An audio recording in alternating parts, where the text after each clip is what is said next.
L'homme ne vivra pas de pain seulement, mais de toute parole qui sort de la bouche de Dieu.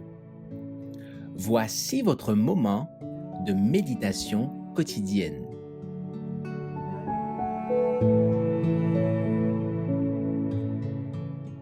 Gracier pour marcher en nouveauté de vie, le 16 mai. Quoi donc pécherions-nous parce que nous sommes, non sous la loi, mais sous la grâce? Loin de là. Romains chapitre 6, verset 15. Le sophisme de Satan consiste à faire croire que la mort du Christ apporta la grâce pour remplacer la loi. Or, la mort de Jésus n'a ni changé, ni supprimé, ni réduit en aucun cas le décalogue. Cette précieuse grâce offerte aux hommes à travers le sang du Sauveur instaure la loi de Dieu. Depuis la chute de l'homme, l'action morale du gouvernement de Dieu et sa grâce sont inséparables. Elles vont de pair dans toutes les dispensations. L'évangile du Nouveau Testament n'est pas la morale de l'Ancien Testament rabaissée pour rencontrer le pécheur et le sauver dans ses péchés. Dieu exige que tous ses sujets lui obéissent et fassent preuve d'une totale obéissance à tous ses commandements.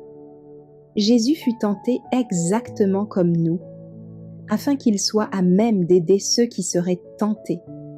Sa vie est notre exemple. Il nous montre par son obéissance consentante que l'homme peut observer la loi de Dieu, sachant que la transgression de la loi, la non-obéissance, le conduit à l'esclavage. L'homme a dégradé l'image de Dieu dans son âme par une vie corrompue et ne peut pas se transformer lui-même radicalement. Il doit accepter les clauses de l'Évangile. Il doit se réconcilier avec Dieu en obéissant à sa loi et en croyant en Jésus-Christ. L'influence de l'espérance évangélique ne conduira pas le pécheur à considérer le salut par le Christ comme une grâce qui n'engage à rien, alors qu'il persiste à transgresser la loi de Dieu.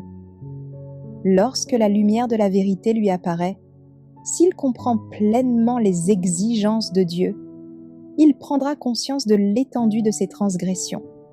Il modifiera sa façon de vivre. Il sera loyal envers le Christ, qui le rendra fort pour une vie nouvelle et meilleure. Le rôle de l'Évangile n'est pas d'atténuer les exigences de la sainte loi de Dieu. Son but est de rendre les hommes capables de garder ses préceptes.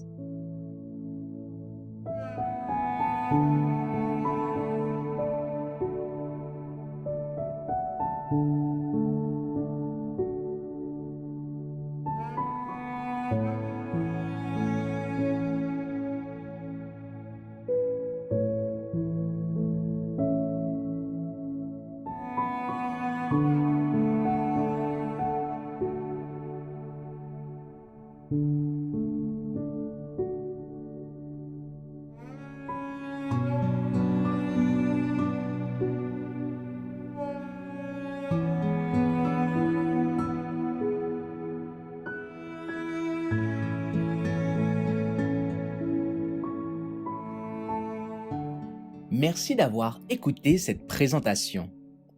Assurez-vous de nous rejoindre demain pour votre moment de méditation quotidienne avec lereste.org.